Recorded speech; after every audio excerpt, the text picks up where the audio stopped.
Disney has churned out more compelling, genius and relatable movies than Rafiki can shake his stick at. From heartwarming to soul-crushing, they always know which buttons to press, but that doesn't mean they always get things perfect. Welcome to the Binger, guys, and in today's video, we're going to be taking a look at 10 annoying Disney plot holes that were never resolved. So, get your red pens out and thinking caps on, we're about to critique some of Disney's greatest hits. Oh, and spoiler alert. Are you serious? Yes! Cinderella is about true love, finally getting your time in the limelight, and apparently shoes that only fit you and nobody else in the kingdom. But let's not go there. For today's Cinderella entry, we will be focusing on her famous glass slippers. We asked the question, why did Cinderella's glass slippers remain the same when the clock struck midnight? When Cinderella is given her dress, slippers, horse and carriage, etc., she is instructed that she only has until midnight, until everything goes back to the way it was. First off, the whole must be back before midnight malarkey is a farce. Surely if the fairy godmother had plenty of bibbidi-bobbidi boos to spare, she'd have just helped Cinderella out permanently, there and then. But we digress. The rules were laid out plain and simple, and yet as she scurries on home, the horses turn back to mice, the carriage turns back into a pumpkin, and the glass slippers, well, they remain glass slippers, conveniently giving Prince Charming a clue as to who he met at the ball. Not that he could just, recognise her or anything. So why didn't the glass slipper turn back to a regular shoe? Hit us up in the comment section and let us know your thoughts. And Disney simply saying because love isn't a proper answer, so don't even think about it. Yes, Hercules is a classic, and he's a hero that must learn the true meaning of the word if he is to regain his godhood. In other words, he must do something truly heroic if he is to be worthy of godlike status and return home to Olympus. Pretty standard stuff. In the end, he proves his worth by venturing into the dreaded underworld and saving his love Meg, exchanging his life for hers in the process. What a hero, right?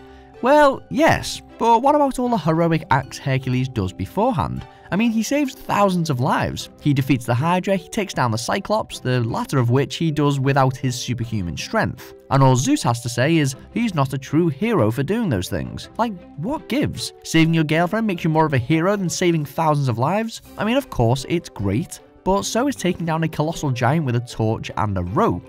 I guess there was some small print saying that Hercules had to sacrifice his own life to be classed as a hero. And if that was the case, please see aforementioned giant defeated with torch and rope claws. To a story about a mermaid who has who's its and what's its galore but craves to be part of another world. After making a deal with Ursula the Sea Witch, the little mermaid Ariel trades her voice in exchange for 3 days as a human. Will she be able to tell Eric she was the one who saved him from drowning and warn him about Vanessa, aka Ursula, in disguise? Well, without the use of her voice, it would seem that's absolutely impossible, according to Disney anyway. But why didn't Ariel tell Eric in a non-verbal way? Like with a handwritten note, for example. I know it's unlikely that mermaids know how to read and write, right? Well, you'd think that, but when agreeing her deal with Ursula earlier on in the movie, Ariel signs a contract, with her own name in fact, by hand. You could argue that she can only write her own name, but why would a mermaid who lives under the sea go out of her way to learn how to write her own name, and become a rather talented calligrapher, it would seem, without learning how to write anything else? Who knows, maybe it's just so she could sign autographs in Disneyland for eternity. Poor unfortunate soul. This movie serves up one of the most historically and culturally significant stories ever to come out of Disney, at least in terms of real-world history. Disney does a great job of highlighting how the sudden coming together of different cultures can present difficult and volatile situations. The crux of the story is based around a group of settlers visiting a North American Indian tribe, but it seems the writers forgot one teeny tiny, rather humongous detail. The titular character Pocahontas, along with her entire Powhatan tribe, speak English. It's made clear right away that most of the Powhatan tribe have never met anyone from Europe before, and the friction between the crew of the Susan Constant and the Powhatan tribe is clear from the get-go. The people of the tribe are even told to specifically stay away from the crewmen of the ship. Are we supposed to believe that a North American tribe who have never met anyone from Europe and actively dislike outsiders would speak perfectly good English? I'm sorry Disney, we just don't buy it. You could argue that Pocahontas just kind of picks the language up off of John Smith very quickly, but that would be a pretty poor argument, especially when you consider that they seemingly knew the language before Smith and his ship arrived. Of course, it can likely be boiled down to Disney wanting to give its movie a wider appeal, which makes sense. Or maybe it was because Pocahontas had run out of mobile data and couldn't use Google Translate. It was set in the 1600s, let's not forget. As evil fairies go, Maleficent is one of the most ruthless, cunning and intelligent of them all. She will do anything to get her own way or complete a task. And in Sleeping Beauty, one of those tasks is finding Aurora. So what does this super evil and wicked Maleficent do? She sends droves of incompetent henchmen looking for her, and waits 16 years to discover that they've actually been looking for a baby the whole time, not accounting for the fact that baby Aurora would have grown up. If only there was a quicker way to find Aurora.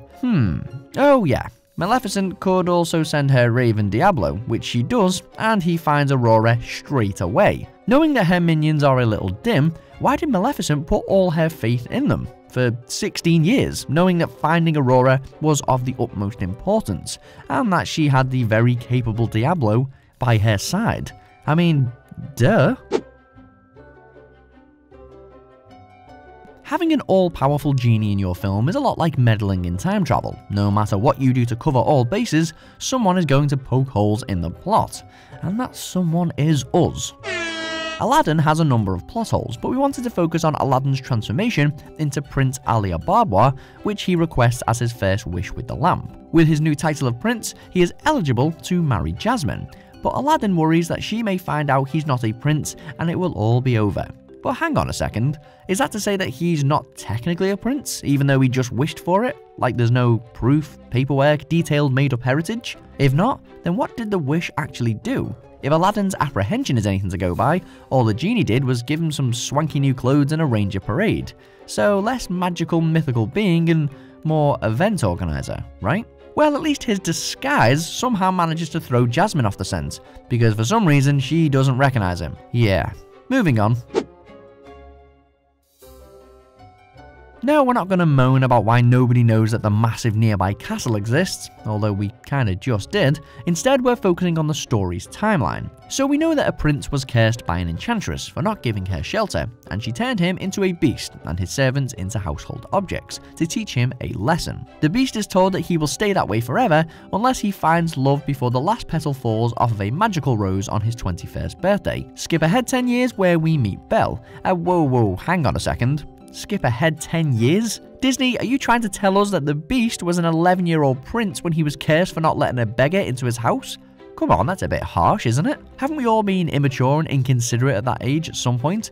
And what about young Chip? How does he even exist? He says that he's not even 10 years old yet, meaning he was cursed when he was, I don't know, -3 years old? Also, how do you explain the painting of the prince in the castle that clearly shows someone over the age of 11? I'd ask the Beast's parents, but apparently they don't exist, or at least we don't see them anyway. So I guess we just assume that this 11-year-old prince lived on his own in a castle? Okay, whatever.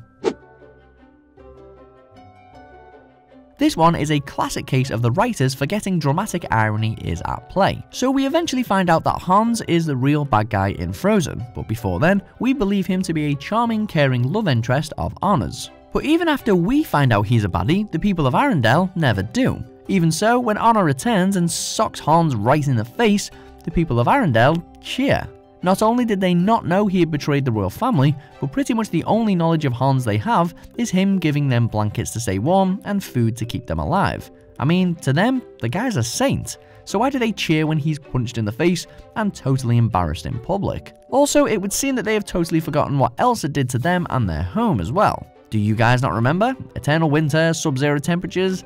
That was all Elsa's doing. We're totally behind the whole forgive and forget thing, but come on. Ah yes, one of Disney's biggest tearjerkers, and the reason for that is mainly because of this guy here. Scar. The power-hungry brother to the King Mufasa, Scar makes it pretty clear from the start that he will do whatever it takes to be named king. And one of the ways to do that is to bump off any other family members that are waiting in line. Scar deals with Mufasa easy enough, remorse-free. But what about his son Simba? He must get rid of him if he wants to sit on the throne. Well, Scar plans to kill him too, but for some reason, he delays the whole process by guilt-tripping Simba into running away, allowing him to escape, and then setting some hyenas on him. Not to mention these hyenas aren't the brightest, and Scar knows it. Of course, Simba gets away, grows up, and returns for revenge. So why didn't Scar just take care of Simba himself? We know it's dark, but if Scar wanted to be king so much, he should have just killed Simba where he stood, right after he'd dealt with Mufasa. This may be one of the greatest kids movies ever made, but its plot has more holes in it than Swiss cheese. We could talk about Andy's dad, but that would open a proverbial can of worms, so for today's entry we wanted to talk about the classic "Why does Buzz freeze" fiasco. In the movie, we learn that kids' toys come alive when we are not watching, and then subsequently freeze in place inanimate when we return. The toys understand that they are toys, and go along with the shtick flawlessly. But one toy that doesn't think he's a toy, at least at first, is Buzz Lightyear. He is absolutely convinced that he is a space ranger designed to defeat aliens on faraway planets with his arm-mounted laser and endlessly quotable voice commands. So, why does he freeze when a human comes into the room? If he doesn't think he's a toy, then surely he'd speak to Andy. Something like, "Greetings, what planet is this?" Instead, he just freezes and plays along with the toy routine. And what about all the other new toys in the world who are yet to be enlightened to the fact that they are just made of plastic? Surely something would have been on the news by now. So, which plot hole annoyed you the most? Did we miss any huge ones out? Let us know in the comment section below, and don't forget to like this video and subscribe to the Binger YouTube channel for more awesome videos like this. See you next time.